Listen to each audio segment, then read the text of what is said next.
Hi, let's talk about my expectations for case studies.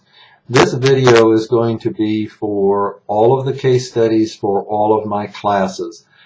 The first four categories of all of the case studies are the same, so it's not going to make any difference whether you're in special ed, finance, community relations, or whichever of my education leadership classes you happen to be in. My expectations for the first four categories are all the same.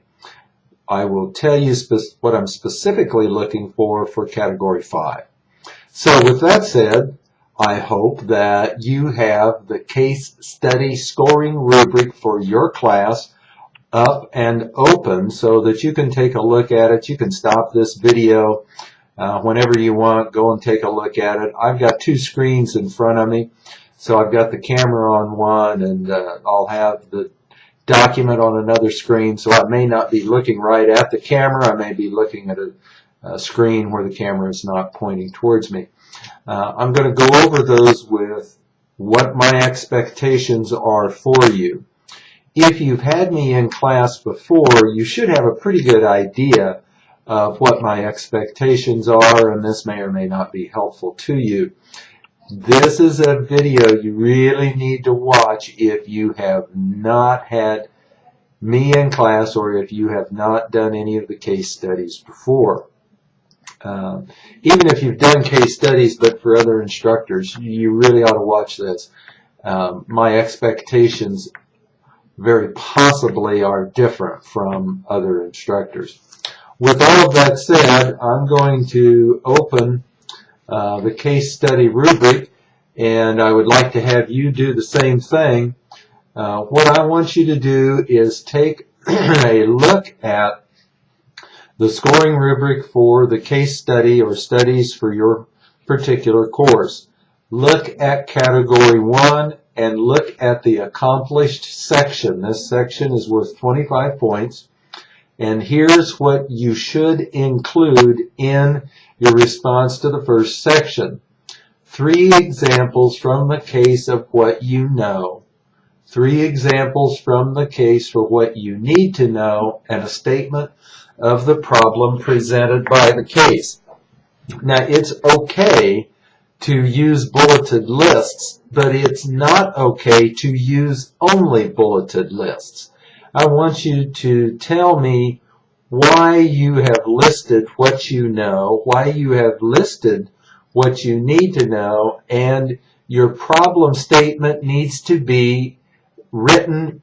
The problem is followed by the identification of the problem. This is not this part, the problem identification statement itself is only one sentence. Now, you may have additional sentences describing why that's the problem. But those are my expectations for the accomplished section of category 1. In category 2, here's your plan of action with appropriate strategies for implementation.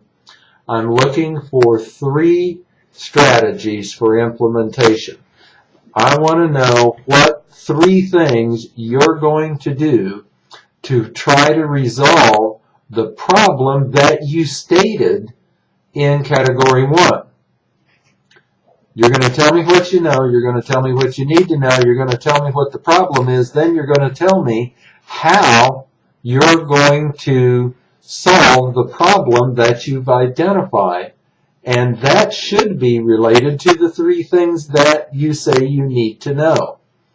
In category 3, this section is worth 20 points, and this says resolve the issues based on promoting the success of all students. What I am looking for here is for you to go back to category 2, briefly tell me what your actions are that you're going to take to resolve this situation, and tie those actions directly and specifically to the benefit of all students. In other words, how does the action you take benefit all students? What I'm trying to get at here, my expectation is that the actions you take are aimed at the benefit of all students. They're not necessarily to benefit you. They're not necessarily to benefit one student, but they, in the end, will benefit all students. Category 4 is, again, a 20-point category. Here, there are 3 things that you have to write. Debrief the problem. 3 examples reflecting on what you were thinking, feeling, or valuing. Boy, this case really upset me, and it upset me because I was really concerned about some aspect of the case. This case reminded me of something that has been going on in my district, and this is how we handled it. Just a reflection of what were you thinking about? What were you feeling? What did this case make you believe? Just 3 of those kinds of things. I want you to give me 3 issues that you believe are yet unresolved. Maybe even after you have tried to resolve the problem, there may still be unresolved issues that are out there surrounding this case. That's what I'm looking for. All of these categories should be tied together. Some of you will think as you write this that I'm just repeating myself. Well, yeah, in a way you may be, but what I'm wanting is for you to develop a thought process that will help you resolve situations as you become an administrator.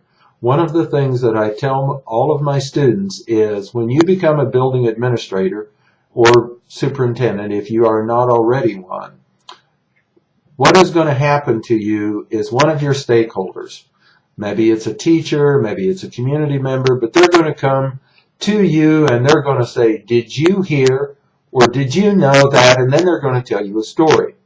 At the end of the story, they're going to look at you and either intimate or specifically ask, and what are you going to do about it? And it's at that point that you have to decide, what are you going to do? Maybe you're not going to do anything, but maybe you are. And what kind of a thought process are you going to utilize to develop the strategies to implement to be able to answer that stakeholder? That's what categories 1 through 4 are all about. Now, I'll get off my soapbox and let's talk about Category 5. Category 5 has 3 components. It doesn't make any difference which EDL course you're in. There's a category, there's a component 1, a component 2, and a component 3. The components of Category 5 are different for each course. But my expectations are the same. Here's how that works. Read the accomplished section of component 1. Read the accomplished section of component 2 and read the accomplished section of component 3. What I am looking for is for you to tell me how your actions met the expectations listed in the accomplished section of each component.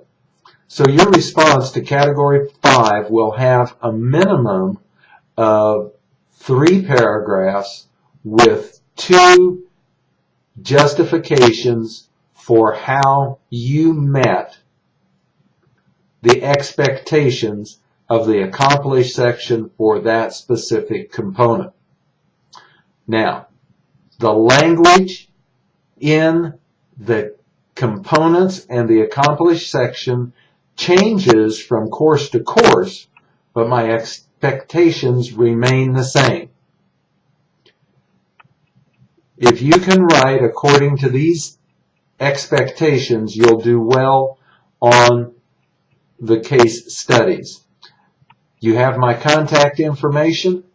If you have questions, if you would like some guidance, please feel free to call me.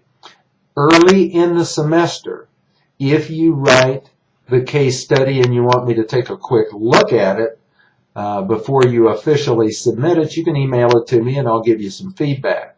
As we get down to the last 2-3 weeks of the class and you're submitting the case studies, that's not an option.